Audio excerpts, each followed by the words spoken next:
Teesta project, Teesta পুরো নদীটাকে dredging করা, পাড় বাঁধানো, পানি সংরক্ষণ, এই সমস্ত বিষয় সেটা নিয়ে আলোচনা হয়েছে। এবং তিস্তা এবং গঙ্গার জন্য আমার বিশেষ করে গঙ্গা চুক্তি 2026-এ ওই চুক্তির মেয়াদ শেষ হবে। তবে এটা যদি নবায়ন নাও হয় চুক্তি কিন্তু অব্যাহত থাকবে।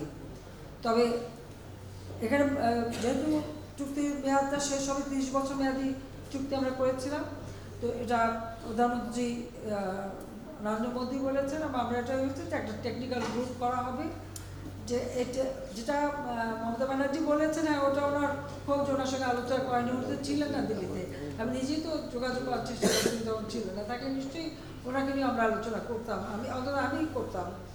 আর আগে যে ফোন নাম্বারটা ছিল, ওনার একটা মোবাইল ফোন নাম্বার ছিল, আমি অনেক ইলেকশন উনি যখন জিতছেন তখন চেষ্টা করেছি, পরে শুনলাম যে এখন আর মোবাইল ফোন ব্যবহার করেন না। যাই হোক, আমার কথা হচ্ছে যে কাউকে বাদ দেওয়া হবে না, আর এখানে টেকনিক্যাল গ্রুপ আসবে, কথা বলবে, আলোচনা করবে, তারপরে সমঝোতা হবে।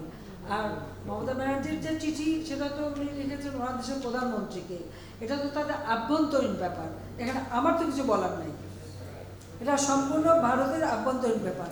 এ ব্যাপারে আমার তো নাক গলানোর কোনো দরকারও নাই, কিছু বলার দরকার নেই।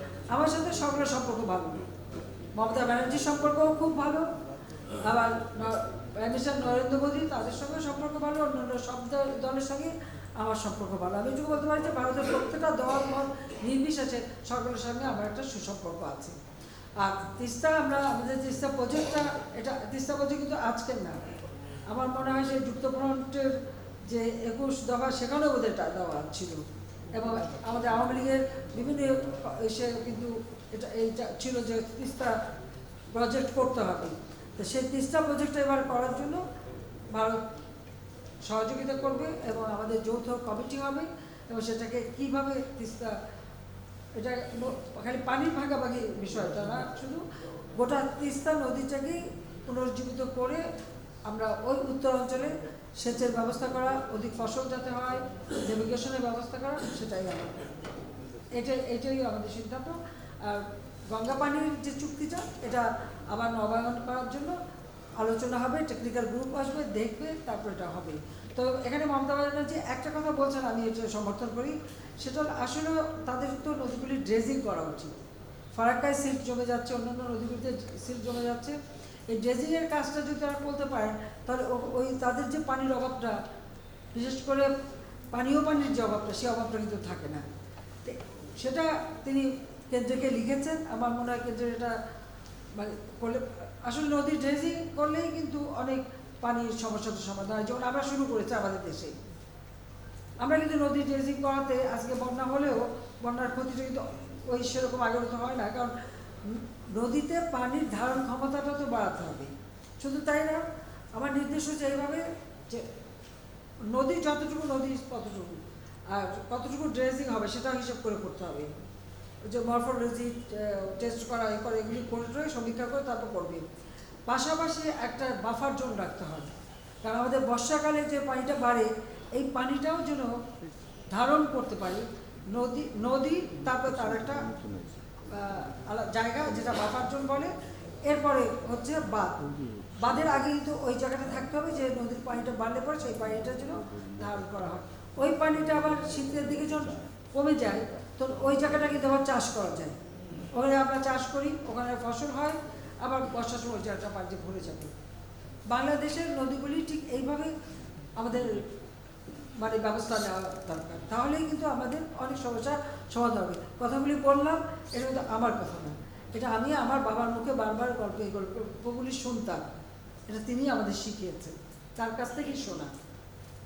কাজে এই যে নদী ড্রেজিং, এবং এটাও আমার আগে শুনেছি যে দ্বিতীয় বিশ্বযুদ্ধের আগে নিয়মিত নদীগুলি ড্রেজিং হতো, কিন্তু দ্বিতীয় বিশ্বযুদ্ধের সময় সেই ড্রেজারগুলিকে কনভার্ট করে ফেলা হয় গানবোটে, এবং সেগুলি ব্যবহার করা হতো গানবোট হিসেবে। ওই ড্রেজিংয়ের এটা পাটা ফেলে দিয়ে ওটাকে জাহাজ হিসেবে ব্যবহার করে, তারপর থেকে এই ড্রেজিংটা বন্ধ। আগে একদম নিয়মিত ড্রেজিং হতো, একবার শীতকাল সব নিচে নেমে যেত দক্ষিণ থেকে, একবার ড্রেজিং করে যে বেশিরভাগ ড্রেজার থাকতো আসামের ওই অঞ্চলে, কারণ ওরা নিচের থেকে কেটে কেটে উপরে চলে যেত, ওখানেই থেকে যেত। এগুলি আপনার মুখে গল্প শোনা। কাজে আমরা ওটার থেকে মাথায় আমরা এই নদী ড্রেজিং করা, নদী পার, শুধু পার বা বাদ দিলে তো হবে না, তো বাদ দেবো আর নদীর বেগ উঁচু হতে থাকবে। কারণ আমরা কিন্তু নিচে এবং সমতল ভূমি, উপর থেকে যত পলি আসে পলিটা কিন্তু আমাদের এখান থেকেই বঙ্গোপসাগরে চলে যায়।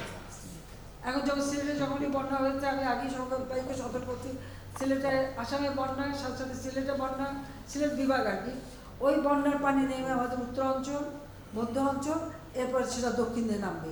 ওই নামতে নামতে যে পানি যতটুকু আমার মাটির নিচে চুষে নিতে পারবে সেটুকু কমবে, কিন্তু বৃষ্টি হলে থাকবে, কিন্তু পানিটা ওখান থেকে নামবে। তবে আমাদের জন্য এই যে খরা, প্রচণ্ড খরা গেল, খরার পরে এই যে বন্যাটা এবং এটা যে যাচ্ছে, এটা আমাদের মাটির জন্য কিন্তু খুব ভালো হলো, কারণ মাটিগুলো উর্বর হলো, নদী, খাল, বিল, আমাদের পুকুর, সেখানে পানি আসলো। আর যদি বন্যা আসে তখন আমাদের এই যে জলোচ্ছ্বাসের যে লবণাক্ততা, এটাও কিন্তু ধুয়ে যাবে।